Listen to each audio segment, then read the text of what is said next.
कि भाजपा के जो ज्यादातर नेता आते हैं वो धर्म की बात करते हैं, जाति की बात करते हैं। इसका मतलब है कि काम के आधार पर मांग नहीं सकता। मोदी जी की सरकार ने कहा कि हम 20,000 करोड़ रुपए खर्चेंगे, दिल्ली का जो संसद भवन है उसको सुंदर बनाना है। तो हम उस समय पूछ रहे थे कि ये जो 15,000 करोड़ का जो बकाया है गन्ने का, ये क्यों नहीं दे रहे हो? कह रहे थे हमारे पास पैसा नहीं है। इनके हर प्रदेश में नई पेंशन स्कीम चल रही है, कांग्रेस के हर प्रदेश में पुरानी पेंशन स्कीम चल रही है। सिलेंडर का दाम कौन तय करता है? प्रदेश की सरकार नहीं तय करती। सिलेंडर का दाम केंद्र की सरकार, मतलब भाजपा की मोदी जी की सरकार तय करती है। पेट्रोल डीजल का दाम कौन तय करता है? जीएसटी का पैसा कहाँ जाता है? आपने कभी देखा कि कोई दंगा हो गया और उसमें नेता का नुकसान हो गया, उसका कुछ खराब हो गया, उसको चोट आ गई, उसके बच्चों को चोट आ गई? कभी देखा है?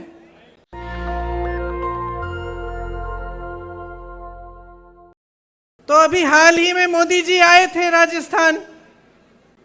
मैंने देखा उनका भाषण, कहने लगे कि ये कांग्रेस के नेता एक दूसरे को रन आउट करने में लगते हैं, ऐसा बोला उन्होंने। तो मेरे मन में ये बात आई कि भाई इनके बातों में तो कोई वजन ही नहीं है। हमारे सारे नेता, हमारे सारे कार्यकर्ता एकजुट होकर मजबूत बनकर रणभूमि में उतरे हुए हैं। बल्कि इनको भाजपा की अपनी स्थिति देखनी चाहिए।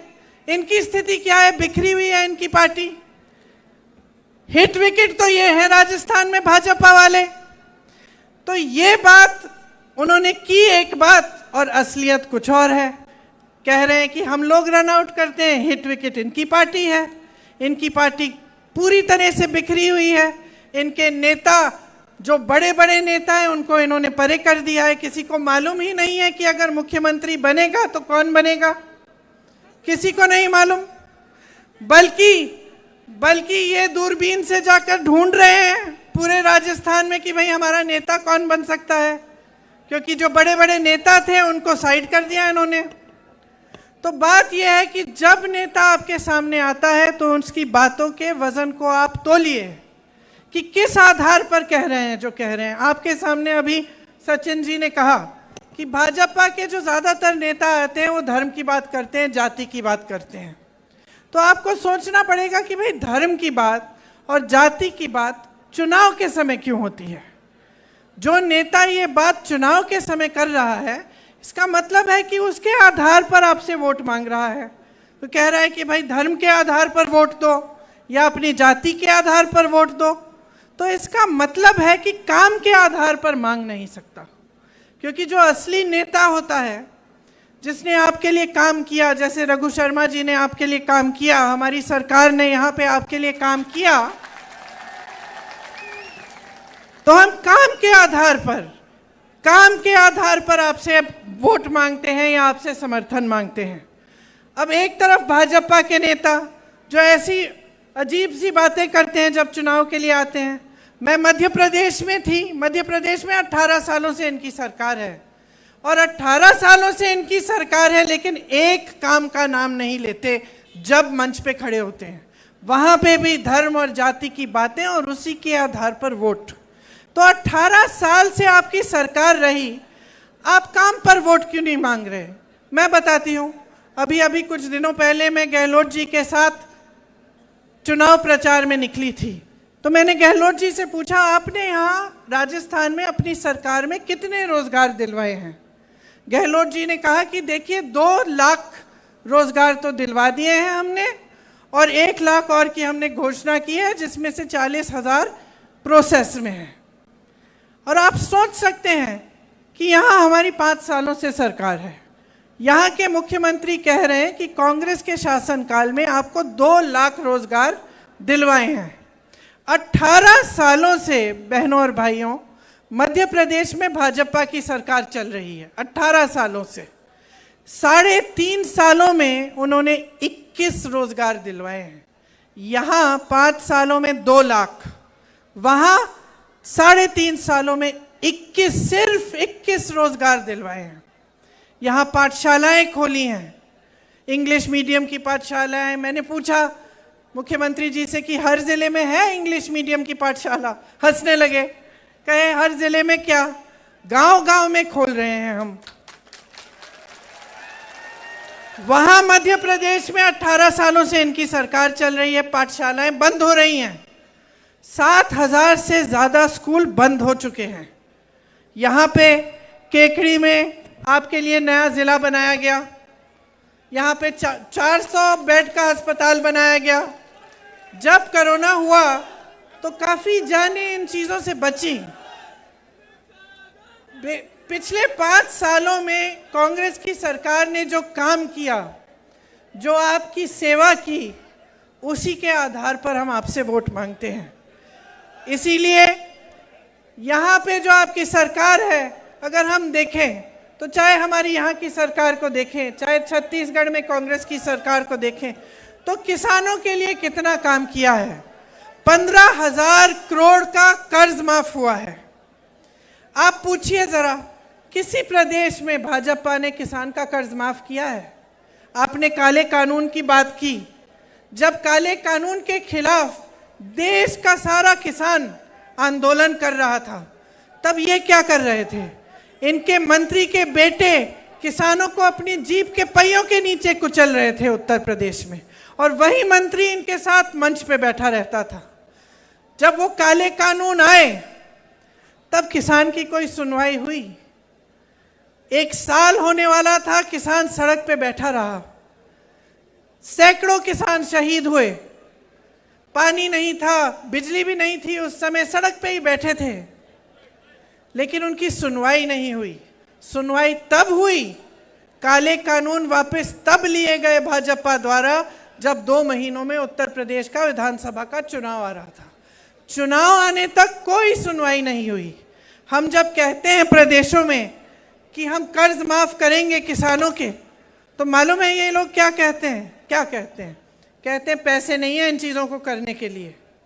जिस समय किसानों का आंदोलन चल रहा था, उस समय उत्तर प्रदेश के किसान का 15,000 करोड़ का बकाया था, गन्ने का बकाया। गन्ने का 15,000 करोड़ का बकाया था।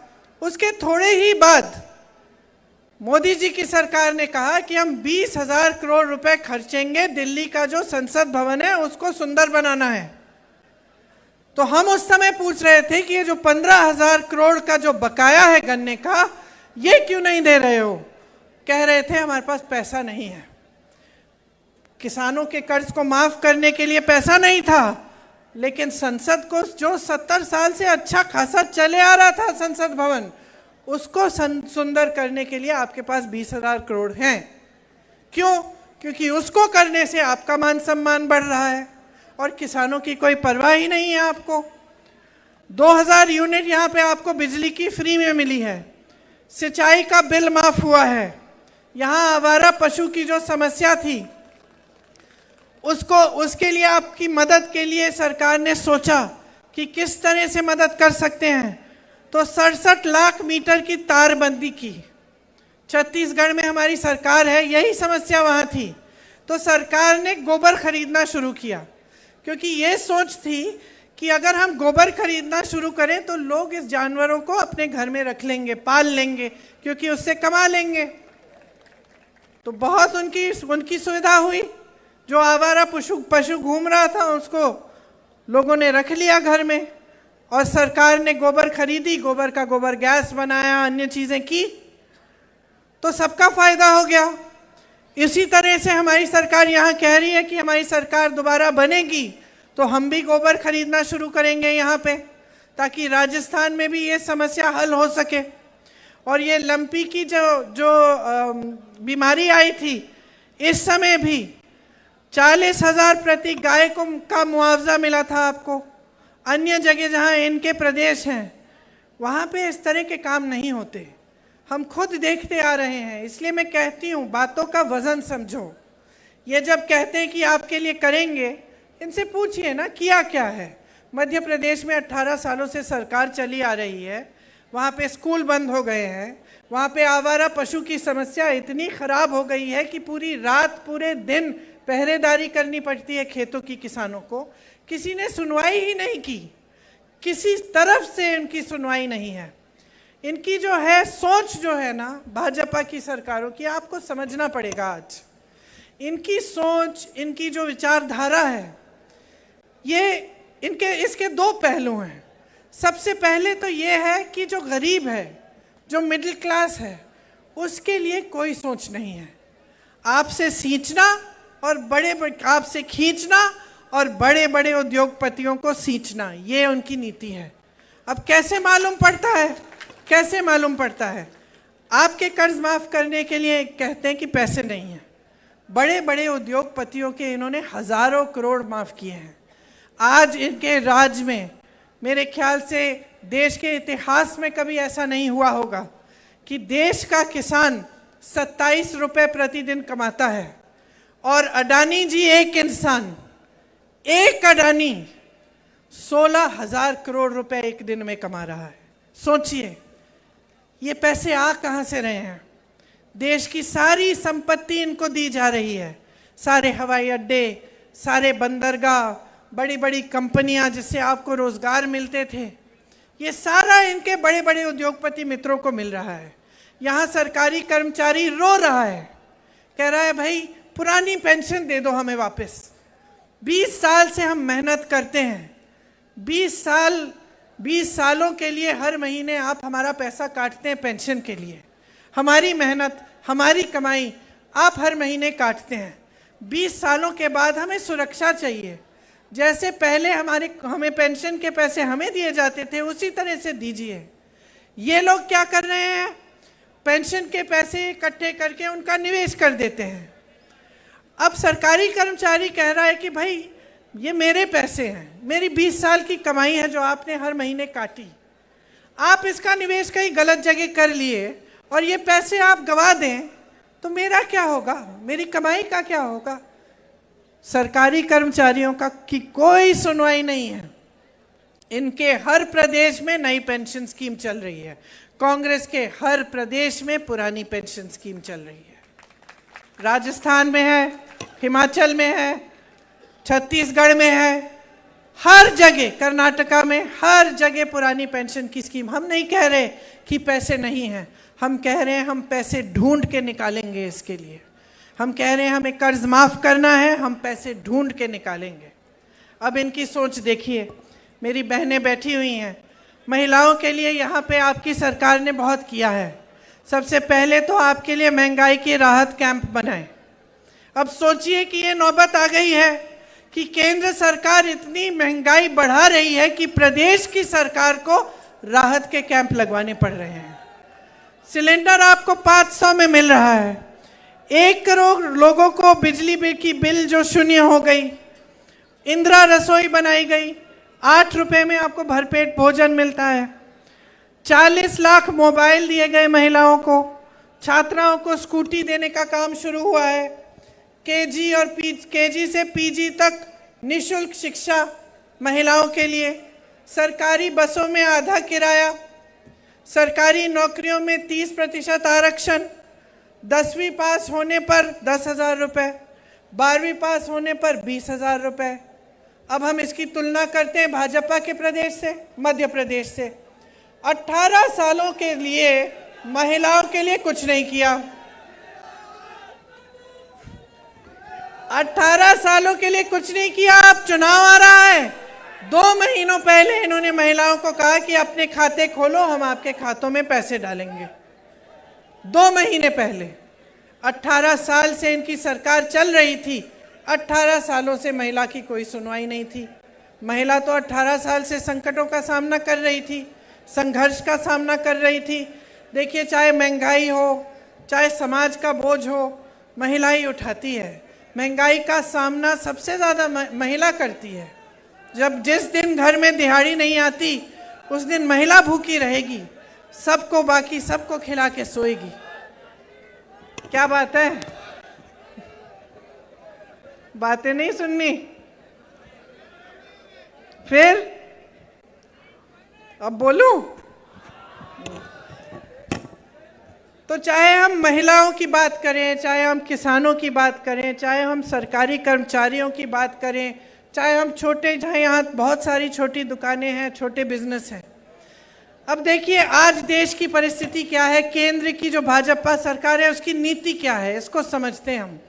नीति ये है कि अडानी जी, अंबानी जी जैसे जो बड़े बड़े 5-6 उद्योगपति हैं उनको देश की सारी संपत्ति सौंप देते हैं, और जो छोटे उद्योगपति हैं, जो छोटे दुकानदार हैं, जो छोटे कारोबार संभालते हैं, उनको क्या किया? पहले नोटबंदी की, सबको बोला कि भाई कतार में खड़े हो जाओ, देशभक्ति की बात है, आप लोग खड़े हो गए। हुए कि नहीं? अंत में क्या हुआ? कोई काला धन वापस नहीं आया। अंत में नुकसान तो छोटे कारोबारों का हुआ, छोटे बिजनेस वालों का, छोटे दुकानदारों का हुआ। नोटबंदी हुई, उसके बाद कोरोना आया। कोरोना में आपको कोई राहत नहीं दी। केंद्र सरकार का काम होता है कि राहत दे, जब आपदा आती है, जब इस तरह की महामारी आती है तो जनता की मदद करे, सहायता करे। नहीं हुआ। उसके बाद क्या हुआ? मदद करने के बजाय जीएसटी थोप दी। अब जीएसटी से आपकी मतलब पैरों पे आपकी कुल्हाड़ी मारी, हर तरफ से आपको नुकसान होता है, और ऊपर से आप कमा नहीं पा रहे हैं, ऊपर से महंगाई बढ़ती चली जाती है, हर चीज पे जीएसटी है। तो अब हर स्तर पे अगर आप देखेंगे तो आपको दिखेगा कि केंद्र सरकार की जो नीतियां हैं उससे आपके लिए कुछ नहीं हो रहा है, और जहां जहां इनकी प्रदेश की सरकारें हैं वहां स्वास्थ्य की सुविधाएं ठप है, शिक्षा की सुविधाएं ठप है, आपके लिए, किसानों के लिए जो सुविधाएं वो खत्म है। तो आपके सामने एक दो राहें हैं।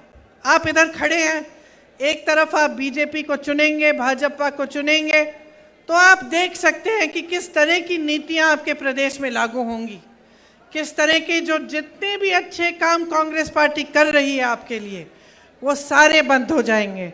ये पुरानी पेंशन की स्कीम, ये किसानों का कर्ज माफ होना, ये बिजली की बिल जो फ्री है, ये सब बंद हो जाएगा। ये कुछ भी कहें, कैसी भी घोषणाएं करें, मध्य प्रदेश में इन्होंने 22,000 घोषणाएं की। 22,000 घोषणाएं, इतनी घोषणाएं कि खुद इनको याद नहीं होगी। 22,000 घोषणाएं की, 22 तक इन्होंने पूरी नहीं की हैं। 18 सालों से इनकी सरकार चल रही है। तो मैं आपसे ये कहना चाहती हूँ कि देखिए स्वास्थ्य में भी आपके लिए काम हुए, अस्पताल खुले, चिरंजीवी योजना आई। मैं ऐसे लोगों से मिली हूँ यहाँ आते वक्त जिनका हार्ट का पूरी सर्जरी सरकार के द्वारा हो गई। मुझे कहा कि दीदी एक भी पैसा नहीं भरना पड़ा। एक लड़का था, उसे कैंसर था, छोटा सा बच्चा, उसके पिताजी ने मुझे बताया कि जितनी भी दवा थी सब सरकार द्वारा हो गई। ये जो चिरंजीवी योजना है, आपको इसमें 25 लाख तक आप इलाज करा सकते हैं। ऐसी योजनाएं भाजपा के प्रदेशों में नहीं है भाई और बहनों। युवाओं के लिए मैंने पहले कहा ही कि 2 लाख से अधिक नौकरियां बनी हैं, और 1 लाख की घोषणा हो गई है, जिसमें से 40,000 अभी प्रोसेस में है, इनकी प्रक्रिया शुरू है। हमने एक कानून बनाया है। हम समझते हैं आपकी पीड़ा क्या है कि आप इतनी मेहनत से अपने बच्चों को पढ़ाते लिखाते हैं, फिर बच्चे पेपर भर्ती की परीक्षा करते हैं, उसमें पेपर लीक कर लेता है कोई, या कोई घोटाला हो जाता है। हम समझते हैं कि कितनी पीड़ा होती है, क्योंकि आप मेहनत करते हो, प्राइवेट में ट्यूशन भी करा देते हो, फीस भरने के लिए खूब मेहनत करते हो, बच्चे मेहनत करते हैं, बच्चे अपना भविष्य उज्जवल देखना चाहते हैं, और फिर भी उसमें पेपर लीक हो जाए तो इसमें बहुत पीड़ा होती है, बहुत नुकसान होता है नौजवानों का। तो इसलिए हमने यहाँ कानून लागू करना है जिसमें जब पेपर लीक होता है, जो भी पेपर लीक करता है उसको पूरे जीवन की सजा मिलेगी अगर उसको पकड़ा जाएगा तो। ऐसा कानून किसी राज्य में नहीं बनाया गया है।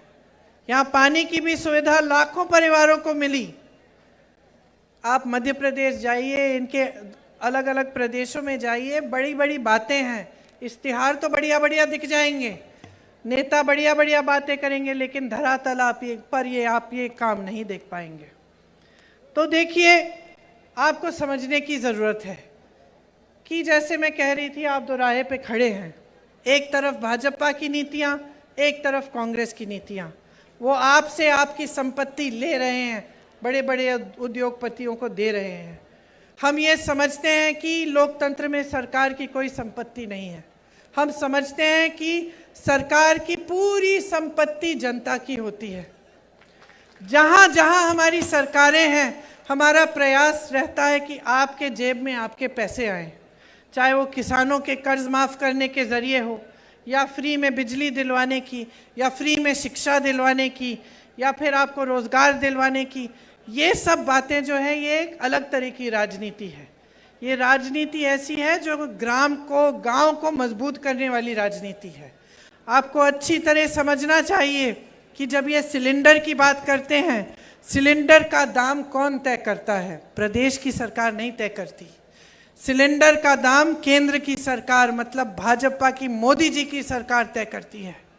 पेट्रोल डीजल का दाम कौन तय करता है? गहलोत जी की सरकार नहीं तय करती। ये मोदी जी की सरकार, भाजपा की जो है दिल्ली में, ये तय करते हैं। जीएसटी का पैसा कहाँ जाता है? ये प्रदेश की सरकार में नहीं जाता। जीएसटी का पैसा केंद्र सरकार को जाता है। तो ये सारे काम केंद्र सरकार के हैं। इनकी जिम्मेदारी थी कि पेट्रोल डीजल के दाम कम करें। इनकी जिम्मेदारी थी कि महंगाई पे रोक लगाएं। इनकी जिम्मेदारी थी कि ये जो सिलेंडर के बढ़ते जो हुए दाम हैं इनको रोकें। इन्होंने नहीं किया। आपको इससे बचाने के लिए यहाँ महंगाई के राहत कैंप लगवाए गए, सिलेंडर का दाम कम किया गया, किसानों को राहत दी, कर्ज माफ़ किए। ये सब आपको बचाने के लिए इनकी नीतियों से किया गया। इसीलिए आपको अच्छी तरह से समझना पड़ेगा कि आज जो परिस्थितियां हैं वो आप बदलना चाहते हैं, आप आगे बढ़ना चाहते हैं, या आप इन परिस्थितियों को ऐसे रखना चाहते हैं कि आपको राहत मिलते जाए, आपको की सहायता होती जाए।